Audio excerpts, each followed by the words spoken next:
Good morning, everybody. I've been doing a little cleaning in my shop. You can actually see my bench. And over here by the 154, well, I've put most of my stuff away. Of course, that hose lives on the floor. Don't pay no attention to that, but I've got everything picked up in here, just, you know, a few little incidentals. So things are gaining. Yeah, I didn't do any projects this morning at all. I just cleaned. And my wife gave me these drawers, which are kind of neat. I got a whole bunch of them. And there's one of them there that is missing probably 2/3 of the drawers, but I'm going to use those to, I got some other broken ones, you know. So anyway, but I got this treasure. A good friend of mine came up the other day with a 5-gallon pail of stuff. Half a dozen electric motors. He says they all work. But he says, you know, he said, the only thing in here valuable, he says, is probably my little drill index. He says, but I don't want it. He says, you can have it.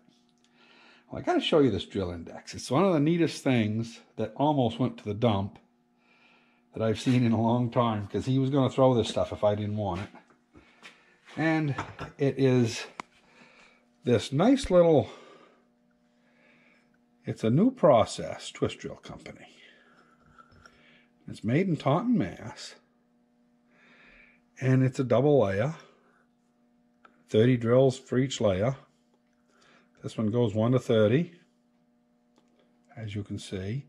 And the nickeling on it is pretty decent on the bottom. The top's pretty rough, but I'm not going to worry about it.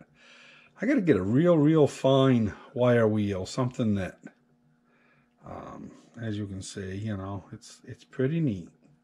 I just thought the quality that went into that casting.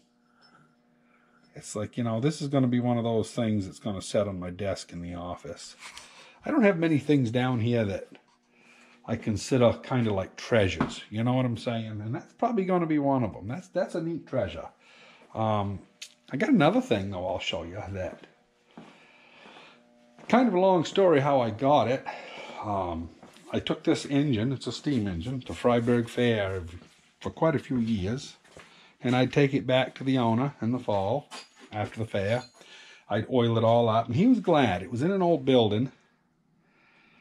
And he says, you know, take it the next year. So I took it the next year.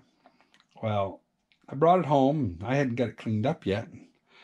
He went out back feeding the squirrels. He was 90-some years old. He was quite old, but he was real active. Well, he dies of a massive heart attack. So I went up to see his widow 2 or 3 weeks later. I kind of waited for all the hubbub to get over with the family and everything. You know, because that ain't the time to go on up and worry about something like that. So it was 4 or 5 weeks after I went up. And, well, I didn't go up special. I was going by. And I said, hey, I says, I got the steam engine. I says, where would you like me to put it when I bring it back? And she looked at me and she says, dear, she says, you keep that and you play with it. And every time you see it, you think of Enoch. And the guy's name was Enoch Cook. He was a nice guy. Everybody loved him around. And his boy, he got a daughter and a son too. They're super nice people. And and another daughter. He's got 2 daughters. Yeah. And they're all good people, I'll tell you. They, one of them's a farmer / bookkeeper for the, well, no, I take that back. One of them that I'm thinking is the daughter-in-law. But anyway, yeah, nice family, and no matter how you slice it. But this is the baby right here. This right here, I believe, is about 1875. It's got the original valves on it, right down to the brass union.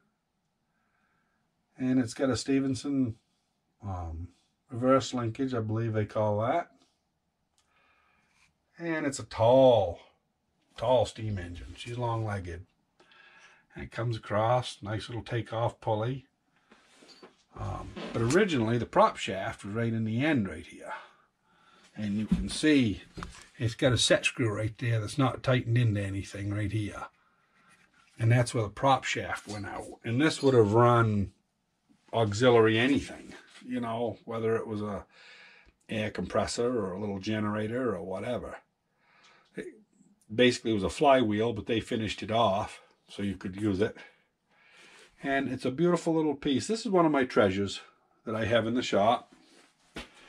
Like I say, I don't have that many of them, but I have a few. And I thought you folks might like to see that. Anyway, that twist drill index is quite a little treasure. A good friend of mine named Dana gave it to me just the other day. And he also gave me this little treasure here, but the motor won't start.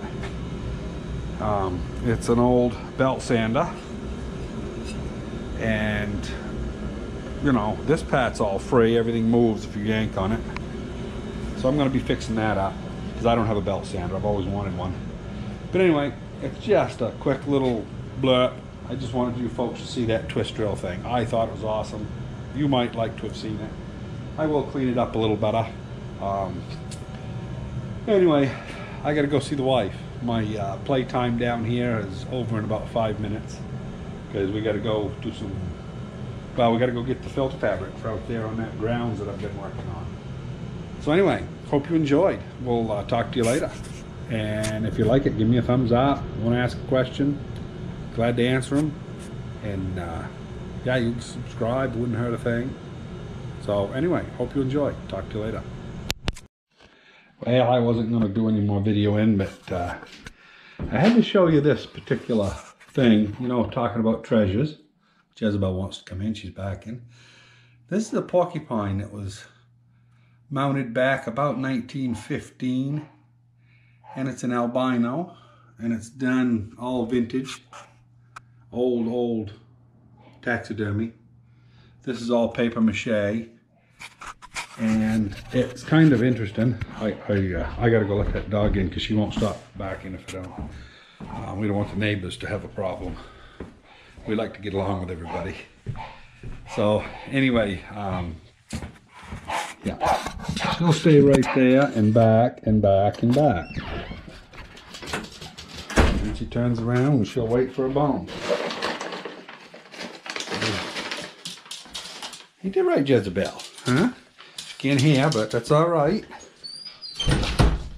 And we're gonna go get something, so we'll lock the door while we're at it. But anyway, back onto this paper mache outlined taxidermist piece. The guy that restored it is this guy up the road. He what is it? I think it's maybe Gene Barr Wildlife Creations, maybe, and he's an expert taxidermist, known all over the country. And I went up and asked him if he'd restore this. And when I told him it was a porcupine, he says, I do not do porcupines. And then as I told him how old it was, because the nose was eaten right off of this, I told him how old it was. He says, that sounds interesting. He said, I'd like to see it. So I took it up to him. And he gave me a price. And I think he almost would have done it for nothing. Just because it was such a neat piece. Just to experience working on something that old. I don't know, but I mean, you know, he charged me some good money for it. But it wasn't enough for what he did. I mean, you know, he did an exceptional job. And that's one of my treasures. That was up in the attic when I was a kid. And I saw it up there, no glass on it, and it was getting all deteriorated. And I always thought it was too bad because it was a neat piece. And my father, about 15 years ago, probably gave it to me. And I had it fixed up by Gene Barr up in Sebago here, and he is outstanding at what he does.